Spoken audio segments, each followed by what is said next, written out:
Today marks 15 months since the country lost its most prominent journalist. 15 months of anger and frustration, of protest and determination. But we are 15 months closer to justice for Daphne Caruana Galizia. I'd like to read a short passage taken from a piece titled, "Like a Nervous Pigeon, My Unsettled State of Mind." This piece was written by Hrant Dink, who was a half-Turkish, half-Armenian investigative journalist, and in many ways he reminds me a lot of Daphne. I am just like a pigeon, obsessed just as much what goes on my left, right, back, front. My head is just as mobile, just fast enough to turn right away, and here is the cost for you. As if the only cost one paid was imprisonment. Here is a cost for you, here is a cost. Do you know, O ministers, what kind of a cost it is to imprison a human being into the apprehensiveness of a pigeon? What they call life or death. What I have lived through has not been an easy process, and what we have lived through as a family. There were moments when I seriously thought about leaving my country and moving far away, and especially when the threats and harassment started to involve those close to me. At that point, I always remained helpless. To go and live in the European countries was not at all the thing for me. Leaving boiling hells for ready-made heavens was not at all right for my personality. We were the people who volunteered to transform the hells they lived into heavens. To stay and live in Turkey was necessary because we truly desired it, and out of respect to those thousands of friends in Turkey who struggled for democracy and who supported us. We are going to stay and we are going to resist. A few days after Hrant Dink wrote this piece, he was shot outside the building where he published his weekly newspaper. In 3 days' time marks 12 years since his assassination. And although 2 people were sentenced for pulling the trigger, his family are still battling in court, and the people of Istanbul continue taking to the streets for justice. Hrant Dink is to Turkey what Daphne is to us in Malta. They're both exceptional human beings who gave up their lives for people's right to know, true heroes of press freedom and true defenders of human rights. To Kenisa, Daphne was an inspiration. Her writing inspired us to incorporate fighting corruption into our daily lives. When we originally formed the group, our aim was to support her lonely yet powerful voice against the corrupt who continue to abuse their positions of power, not knowing that just 3 months later, we would be campaigning for justice against those who chose to brutally silence her. Today we have taken up her fight, as have all of you. Our message now needs to be one of courage and unity. Last Sunday, Joseph Muscat published a statement condemning hate speech against migrants on social media. He very rightly called them out and said they don't know what they are saying. He understood that hate speech against migrants is something he cannot remain silent about. Yet, Daphne was harassed, attacked, threatened until she was eventually blown up. And the hate continues until today. And not once have we heard our Prime Minister condemn those who attack a dead journalist. So ask yourselves,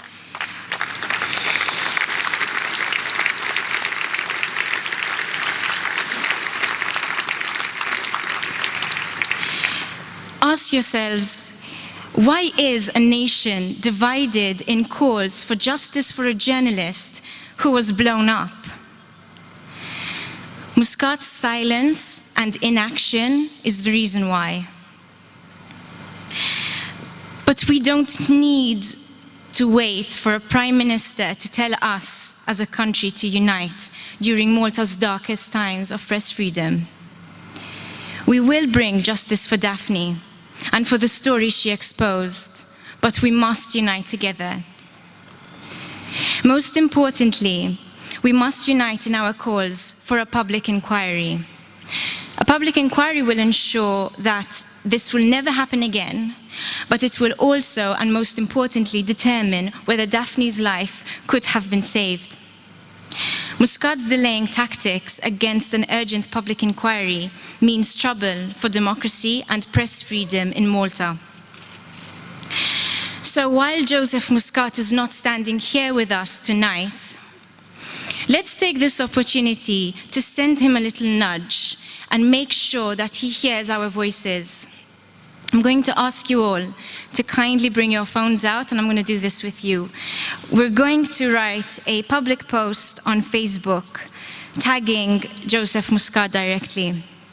So if you could all just switch your internet on, open Facebook, and click on what's on your mind on your homepage. And in there we're going to write the following message. Maybe I should give you a minute. So we're going to say, for hashtag Daphne Caruana Galizia, we want a public inquiry, and we want one now. And in the end of that, we're going to tag Joseph Muscat. Just press the @ symbol and type out his name. His profile should come up for you.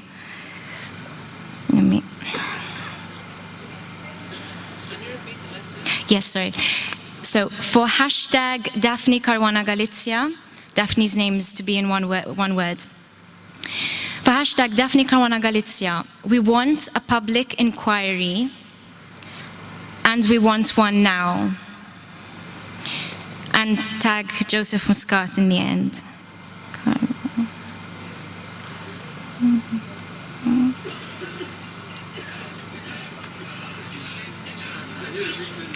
Sure, sorry.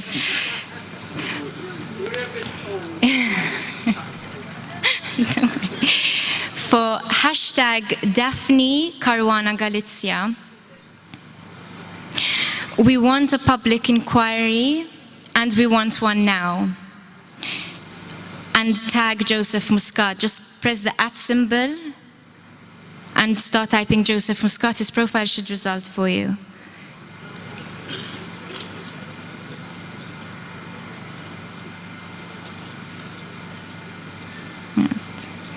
Also, make sure the post is public so that he can view it.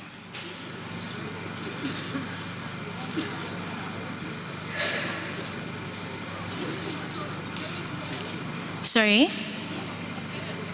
If you have Twitter, yes, please do.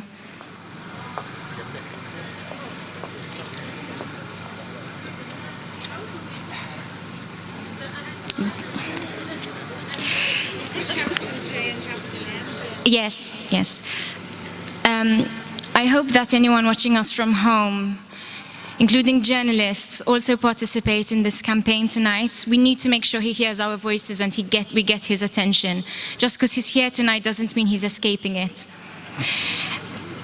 Do remember, be on the side of truth and justice, and we will outweigh the criminals and corrupt. Thank you.